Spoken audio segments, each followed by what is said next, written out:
So our next presentation is by Robyn May Ong. So Robyn, if you could come up.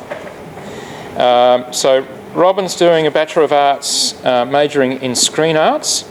The supervisors of this project are Kath Dooley, who's just over here. Katarina, I saw come in a few moments ago. Hello, Katarina, over there.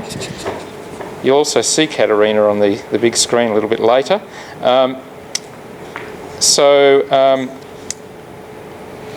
Robyn's presentation is all about reframing a 360 3D film called Impact Beyond the Night Sky. It's a virtual laser. And sweet. I have too much power now. Okay, so yes, my name is Robyn, and I will be presenting on reframing Impact Beyond the Night Sky. So, an introduction. This film was made in 2019 by Kath Dooley, my supervisor. It is a 360 VR film.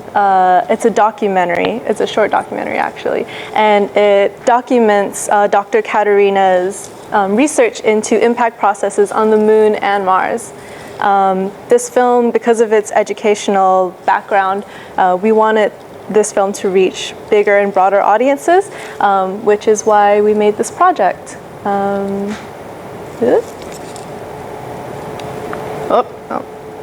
Okay, yes. So, the purpose of this project is essentially a proof of concept. Could we take a 360 headset film and adapt it so that we can watch it on a screen? The reason we wanted to do that was because we wanted it to be able to be viewed by larger audiences where it's not just one person wearing a headset and you got to pass it on. We can just put it on a screen and like 100 or 50 or 1,000 people could view it at the same time. How we achieved that is we wanted to adapt it to two different kinds of screens. One was a 16:9 wedge display, which is over there, and another is a 3D cylinder, which is this one. The 16:9, what I mean by that is the wedge can play 16:9, but you can watch it on other devices, like your phone, your tablet, your TV, most common home devices. Yes, so the process of this was I had to take a 360, cute. I had to take a 360 equirectangular, that's a projection of it. So what that means is just like, think of like a world map and it's unwrapped. So that, if you had a headset on, you could see and like look around you, but it's unwrapped, so that's the full thing. I had to take that video and I imported it into Vegas. And what Vegas does is that I chose it because it was the only one that could create automated proxies. What automated proxies are is it takes really high resolution clips, because this is in 4K, which means that it's like very, the data is huge. So it condenses it to make it more easy to edit. And it does that automatically, which is fantastic. That's why I used Vegas. So I took that and I chopped it up, as you can see here, into individual scenes, edited around, and what I came out with was a cylinder version and a wedge version. So what it looks like is this. So that's the OG 360 equirectangular. OG means original and nothing else. And, I managed to turn it into a cylinder and a wedge display. But it wasn't as simple as just like taking the film, putting it into a thing that could convert it, and then like popping it out. I actually had to choose what I wanted the audience to see, because if you had it on as a headset, you could see everything. You could look around, you could take all the information in, but because it's on a flat screen, you can't just move around and do that. I have to be the person to decide what the audience is going to see. And so my film background helps a lot in that. And I pinpointed things like, some things might be in front of you and some things might be behind you. So I had to use like reverse shots so you could see both things, or I had to like do a lot of panning. Like these are two different screenshots. So the camera actually pans across so that you can see all of that. Whereas the cylinder is a little different because it's so big. I can just like put the entire thing on there. But as you can see, it's also cropped because the original has a lot of space on top. So there was a lot of this individual editing that I had to do to each scene in every clip, which was quite tedious, but the result was good. Challenges. So I'm gonna let you guys in on a secret. I'm a Mac user. I do not play with Windows at all. And so having to learn a new software program on Windows was very challenging. And that created a lot of, I feel like I could have gone faster if it was on a Mac, but it still turned out okay.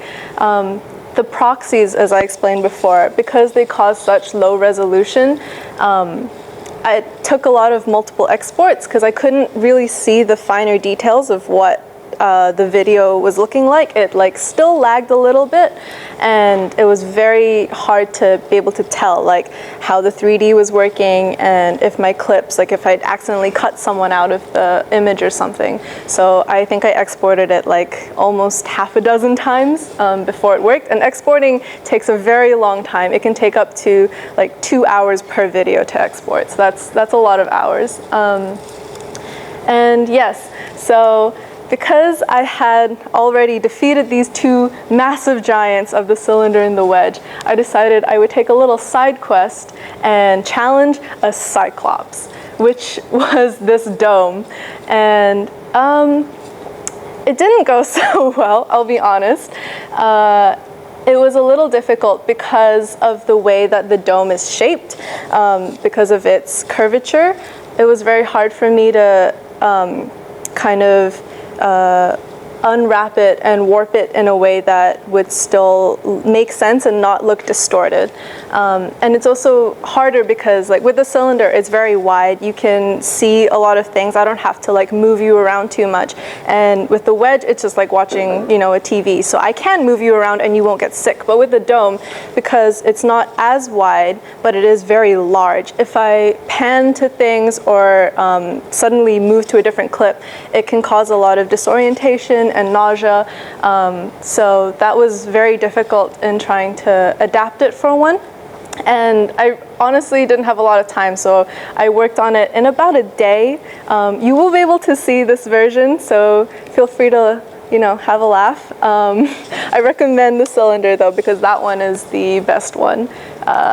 And yes, so for future things, I think it would be really nice if people who want to kind of explore the idea of stereoscopic media, 3D things, if they wanted to use Premiere Pro, because you can compare the two. If it's more efficient, if the processing is faster, maybe the outcome of it, you might get like a different result.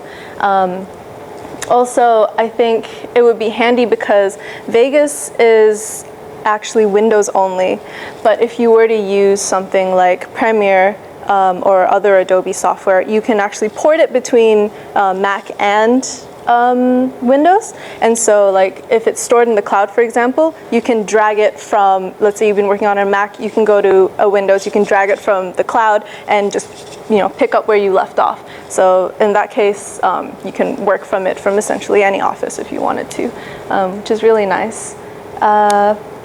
Yes, and to conclude, so one of our goals was to be able to reach a bigger, broader audience with this experiment. And I'm really happy to report that we were managed to get a screening at the Stereoscopic Displays and Applications in California.